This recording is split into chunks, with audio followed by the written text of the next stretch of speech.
Hello there you guys, welcome to one of my videos. This is a massive week for Manchester United. Will Manchester United go top? Now we do play Burnley tomorrow night at Turf Moor. And we've got Liverpool on Sunday, which is going to be a massive game.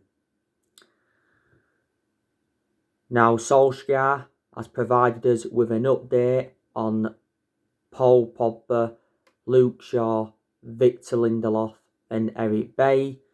He said they are all doubts for the game tomorrow night, but he said they should be definitely fit for the game against Liverpool. Now Burnley is our game in hand. We were supposed to be playing Burnley on the opening day of the season, but it got postponed.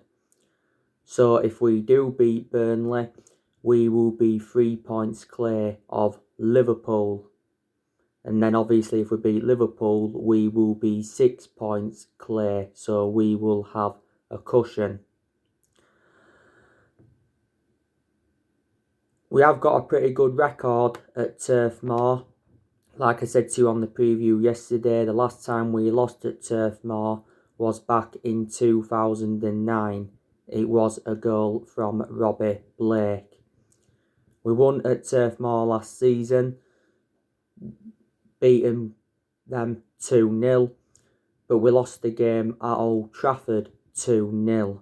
And that was Burnley's first win at Old Trafford in 58 years.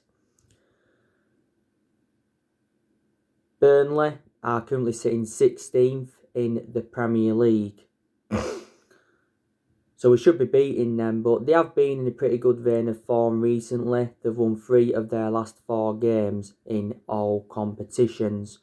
Their current manager is Sean Dyche.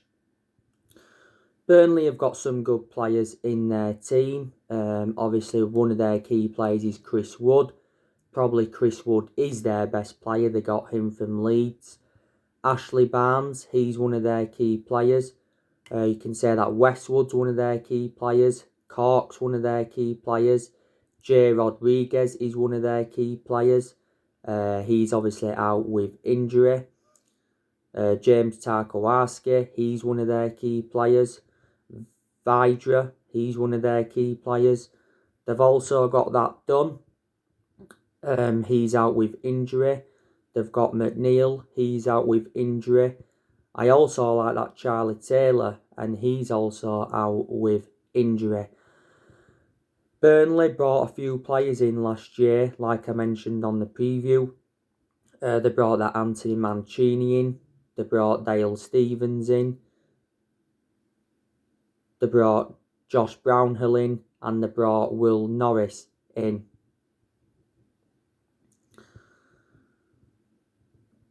Burnley are into the FA Cup 4th round, by the way, because they recently beaten MK Dons in the 3rd round on penalties, but after 90 minutes it was 1-1. By the way, the 4th round draw is tonight, and we will be giving you an update on that.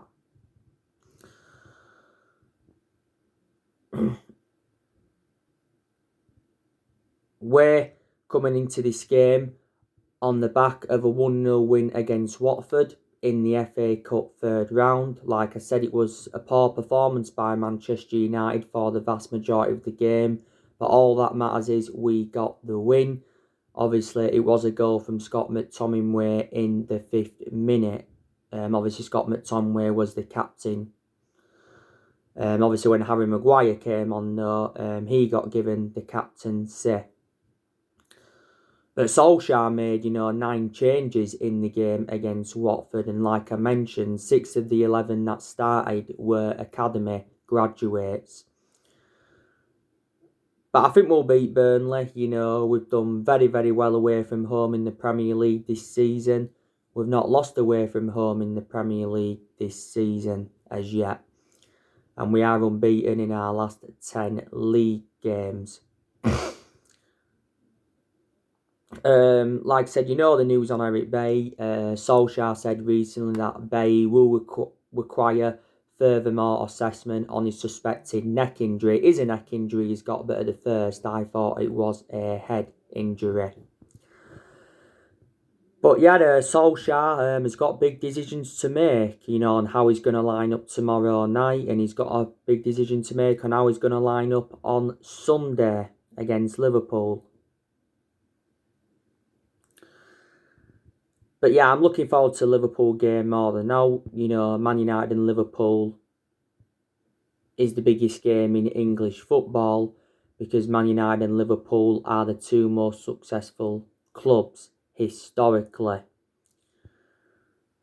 Liverpool recently beat Aston Villa 4-1 in the Cup, but they are winless in their last 3 league games. But Liverpool are very, very good at Anfield. It's a fortress, Anfield, in the league.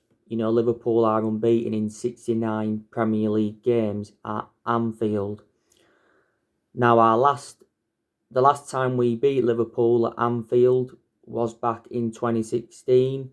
It was a late goal from Wayne Rooney. Obviously, Liverpool won the game at Anfield last season, 2-0.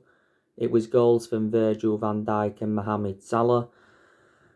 They did beat us at Anfield 3-1 in December 2018. That was when, obviously, we sacked Jose Mourinho as manager.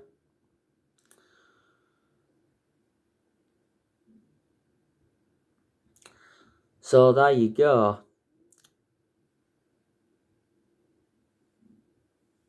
Liverpool have obviously got a very, very good manager in Jurgen Klopp. Jurgen Klopp has been Liverpool manager now for over 5 years. Liverpool is the third club in his managerial career. Obviously, before he was at Liverpool, he was at Borussia Dortmund. He won a few trophies at Borussia Dortmund, and before then he was at Mainz 05. And he was bad at Mainz 05. I think Mainz 05 got relegated when they had Jurgen Klopp. Jurgen Klopp has won 4 trophies as Liverpool manager so far. Obviously, last season, he won 3 trophies. Obviously, Liverpool won the Premier League. It was their first title in 30 years. They won the FIFA Club World Cup, and they also won the Super Cup. And the season before, they won the Champions League. Liverpool have won the Champions League 6 times.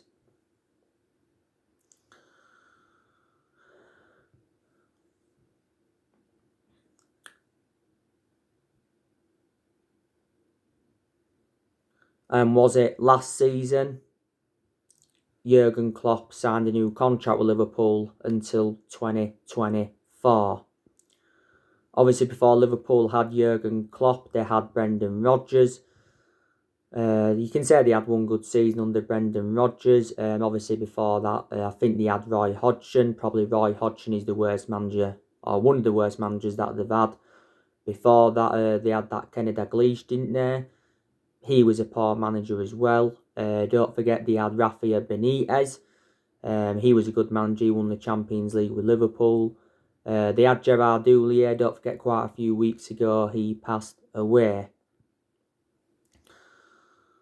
But Liverpool have got a really, really good team. I hate to say it, but I've got to be honest. Obviously, Mohamed Salah is a world-class player. He's endured some bad games though this season when he hasn't been clinical enough in front of goal. There has been reports saying that Mohamed Salah is unhappy at Liverpool. Obviously, Sadio Mane is a very, very good player as well. Firmino's a very, very good player.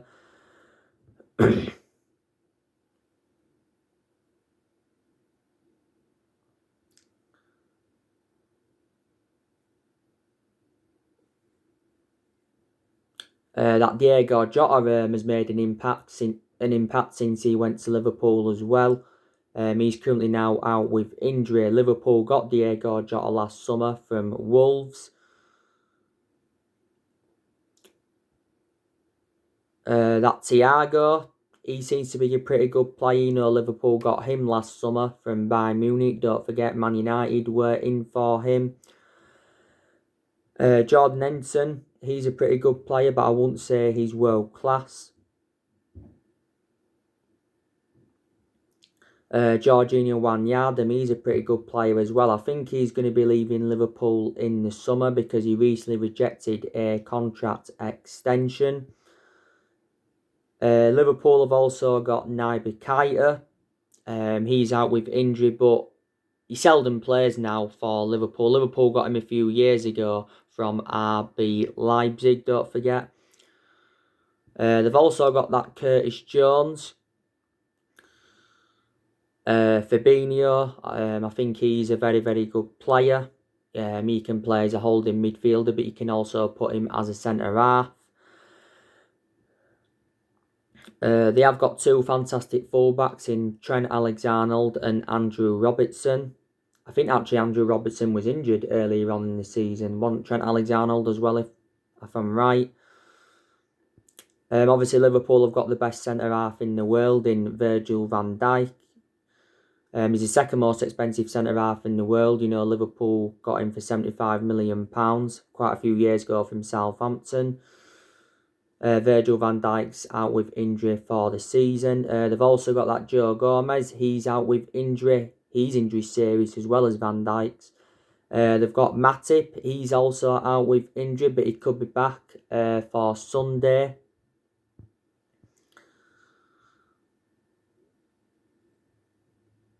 Liverpool have also got a very, very good goalkeeper in Allinson.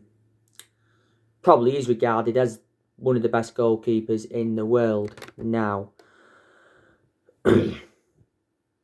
Liverpool have also got Origi. He's obviously their backup striker. I think there's a possibility chance Liverpool could sell him this year. They've also got Shaqiri, that's a backup.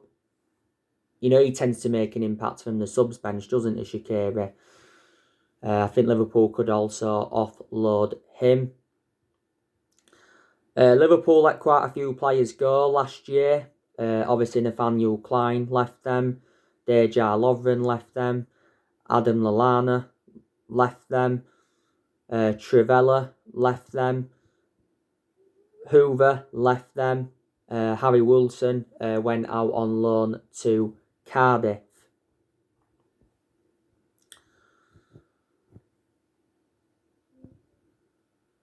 So there you go.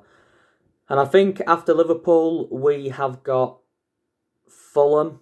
That's a game we should be definitely winning. Then I think after Fulham, it's Sheffield United. And then after Sheffield United, it's Arsenal. So games are coming up thick and fast for Manchester United. Now, we are not expected to make any signings in this January transfer window. I said, didn't I? I want us to make at least one signing in this January transfer window because Man United do need more signings. But obviously, if we don't make any signings in this January window, we'll obviously look to make signings in the summer transfer window. I think we are looking to make around 4 signings to complete our squad overhaul. Now, this January transfer window is Ole Gunnar Solskjaer's 5th transfer window as Manchester United manager. And Woodward has promised Ole Gunnar Solskjaer that he will back him in this January transfer window. Like I've already said to you, our board have a soft stance on Solskjaer. But certainly last summer, Solskjaer wasn't backed enough by the board, and Solskjaer showed his frustration towards the board quite a few times because we missed out on all of his priority targets.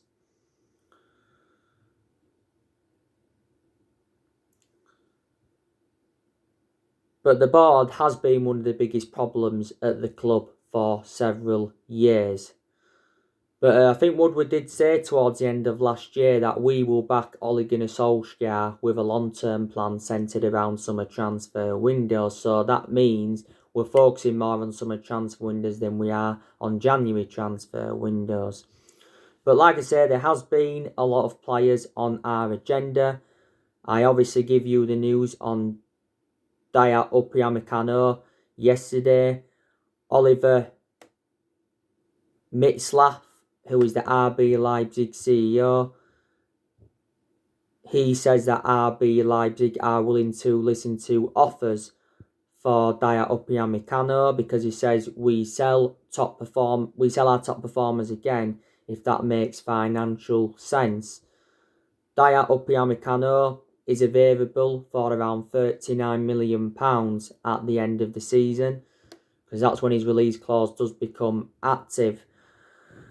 Now, don't forget, last year he signed a new contract with RB Leipzig until 2023, and that's when that release clause come into the equation.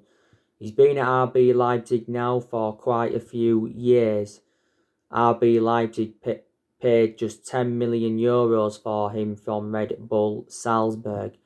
But he is a very good centre-half, and I think he'd go well alongside Harry Maguire in our back line. Liverpool also want him because of their injury crisis. Chelsea are obviously interested in him. Bayern Munich, Barcelona and Real Madrid are interested in him. They've sold a few good players of RB Leipzig. Lost Timo Werner last summer to Chelsea, and they lost Naby Keita in that a few years ago. Jack Grealish, he's obviously been on our agenda. I think we could sign Jack Grealish, but only if we sell Paul Pogba. Don't forget, Villa want at least £90 million for Jack Grealish. Obviously, last summer, Aston Villa's valuation was £80 million, and that valuation put us off. And we also had element of concerns about where he would fit in the team. Now, after our 2-1 win against Aston Villa, he actually said that Solskjaer spoke to Jack Grealish, and reflects on that, he said some of our fans are speculating that he could be on his way to Manchester United. Back in September, he signed a 5-year contract with Aston Villa. The vast majority of the time now, he does play on that left-hand side for Villa. You already know the news on Max Aarons. It did say towards the end of last year that he was on our agenda, and it said he could be available for £20 million, but we may have to wait until the summer. He's a right back that plays for Norwich. You already know the news on Jadon Sancho. You know the news on Erling Haaland. I'm very, very sceptical we'll sign Erling Haaland this year. He's expected to leave next year when his £68 million release clause becomes active.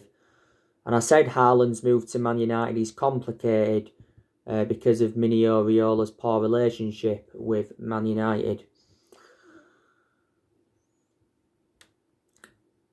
But we're not only going to focus on the incomings this year, we're also going to focus on the outgoings as well, because he's still deadwood at the football club. Now, Solskjaer recently held talks with 6 players he wants to get rid of in this January transfer window. Like I've updated you on, the players we are looking to get rid of is obviously Jesse Lingard. We're looking to get rid of Phil Jones. We're looking to get rid of Marcus Rojo. We're looking to get rid of Sergio Romero. By the way, Solskjaer confirmed prior to the game against Watford that Romero and Rojo are free to leave in this January window, and he says their contracts won't be extended. Timothy Fosu-Mensah, he's leaving in this January transfer window. Like he updated you on, Solskjaer's confirmed that he is allowed to leave the club.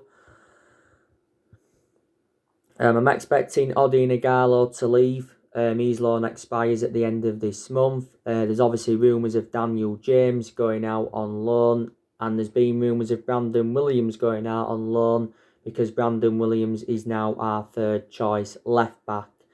There's obviously more players that will leave Man United in the summer.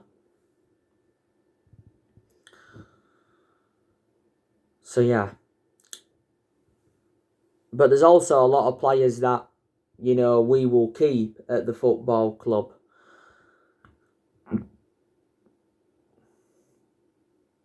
Now, there's 3 trophies that we can pursue this season. We can win the Premier League, we can win the FA Cup, and we can also win the Europa League. And it's very imperative that we get our first trophy on the board under the Ole Gunnar Solskjaer era. We haven't won a trophy now for just over 4 years. And this is Solskjaer's second full season as Man United manager. And I've already said to you time and time again, if we can finish in the top 4, the top 3 this season, and if we can win a trophy, that will represent a very good season for Man United, and that will give us something to build on. If we won the Premier League title, that's absolutely be remarkable. Even though we are in the title race at the moment, I'm still very sceptical that Man United will win the Premier League. But I certainly think we'll win another title at some point. We haven't won the Premier League since 2013. Don't forget, Solskjaer did say after our 1-0 win against Wolves that Man United are not in the title races yet.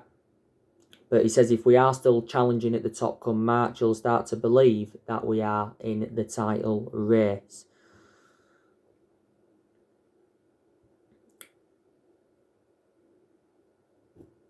I've already told you my biggest concern about Ole Gunnar Solskjaer, and that's his decision making, because in a lot of his games at Man United, he has made mistakes, and that's obviously cost us. He isn't a top level manager, is he? But the question is, can he emulate into a top level manager if he's given the time that he is demanding? I'm not too sure if Ole is the right manager. Every United fan has a different perception on him, or a lot of United fans do. Now, like I said, earlier on in the season, I was very, very critical of Solskjaer, and I was demanding him out of the football club with how inconsistent and that we was. Even though that all the blame didn't stem from him, where I was inconsistent, because there's obviously certain players that have got to take responsibility as well. But with how good we have been in recent months, my perceptions slowly started to change on Solskjaer to make me start to believe that he is the right manager for Man United.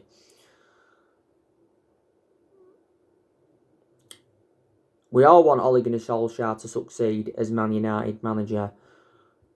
Reflecting how long he's been at the club, he's gained some managerial experience, and you can say he's learned quite a bit. But there's still some things he's learning on the job. Solskjaer's been Manchester United manager now for just over 2 years.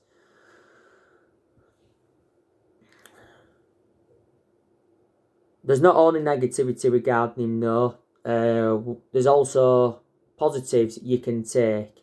He got us to the EFL Cup semi-final this season. He's got us joint top of the Premier League table, and there's no way you'd have thought we'd have been joint top of the Premier League table, in 2021 and at the end of 2020. With how poor we was at the beginning of last year, we was poor at the start of this season. Solskjaer did well last season in his first full season. He got us qualification for the Champions League. He got us third, the second highest we finished since Ferguson left, and he guided us to 3 semi-finals. He has made good signings since he got appointed in as Man United manager. He's spent over £200 million at the club. We've also seen a lot of players depart the club since he got recommended in, and we've also had good results under him. Like I say, we're unbeaten in our last 10 league games. We went on a 19-game unbeaten run in all competitions last season. I think we was 14 unbeaten in the Premier League. Like I say, we've done very well away from home in the league this season. Haven't been so good at home though, but we have started to win more games at home recently. I think we've won around, 5 games at Old Trafford in all competitions? Or 6 games, at Old Trafford in all competitions this season. I think we've won 4 games at Old Trafford in the Premier League. Don't forget, we was enjoying our worst start at Old Trafford for around 50 years.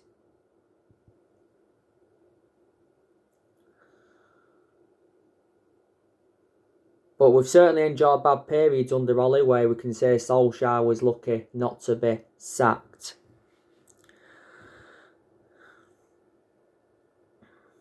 But like I said to you, when Solskjaer got appointed in, he was inheriting a lot of deadwood. And he's got rid of some of the deadwood, but he's still inheriting some of the deadwood now. You know, we've spent over £1 billion since Sir Alex Ferguson left. And we've brought around, 36, 37 players in since Sir Alex Ferguson left. And a lot of those players haven't been the right calibre players for Man United.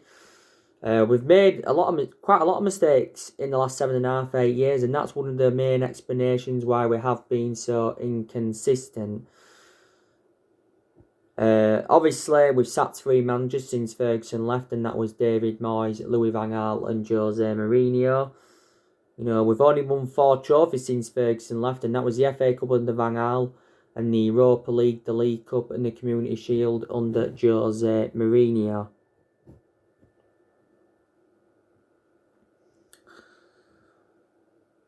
So it just proves how inconsistent we have been.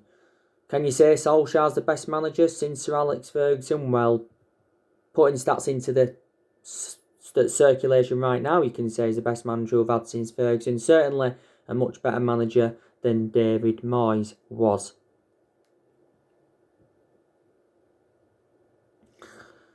I just think, you know, we've got to start beating the big teams to prove that we are genuine title contenders. Because we can't beat the big teams under Solskjaer. That's been proven this season so far, you know, because we haven't beaten Tottenham, you know, we haven't beaten City and we've played them twice. We haven't beaten Chelsea. You know, we didn't beat Arsenal. You know, we didn't beat Leicester. So, just shows you, doesn't it? I was disappointed that we went out of the EFL Cup semi-final because I wanted Solskjaer to reach his first final as Manchester United manager. But yeah, I think Solskjaer will still be Man United manager at the end of this season. I think he'll be given another season at the club, and if he is, that will be his 3rd full season at Man United. Now, obviously, you know the news on Paul Pogba. I give you the news on him yesterday. He says that Pochettino wants Paul Pogba at PSG. Pochettino has identified Paul Pogba as his #1 transfer target. We have revealed our asking price for Paul Pogba. We want around £75 million. I think we're going to find it hard to get £75 million. He hasn't only been linked with a move to PSG, you know, he's been relentlessly linked with a move to Juventus. Swap deals have been high on the agenda. He said we're interested in an exchange deal, but Juventus not so long ago offered us Aaron Ramsey as part of a swap deal for Pogba. We rejected it. They also offered us Douglas Costa as part of a swap deal for Paul Pogba. We rejected it. He says Juventus are only willing to pay £50 million for him anyway, but Paul Pogba did enjoy 4 good years with Juventus. Like I've said to you, if Paul Pogba leaves Man United, it will be the summer transfer window. It won't be in this transfer window. He's had a long-running transfer saga, you know. He's been relentlessly linked with a move to Real Madrid as well, and Barcelona and Inter Milan have inquired about his availability before. Now, like I said, Paul Pogba's got an injury at the moment, but he had an ankle injury earlier on in the season. Since he came back from that initial ankle injury, though, he put some good performances out. That ankle injury he had earlier on in the season was totally comparison to the one that I had last season, because he was out for the vast majority of last season, was Paul Pogba.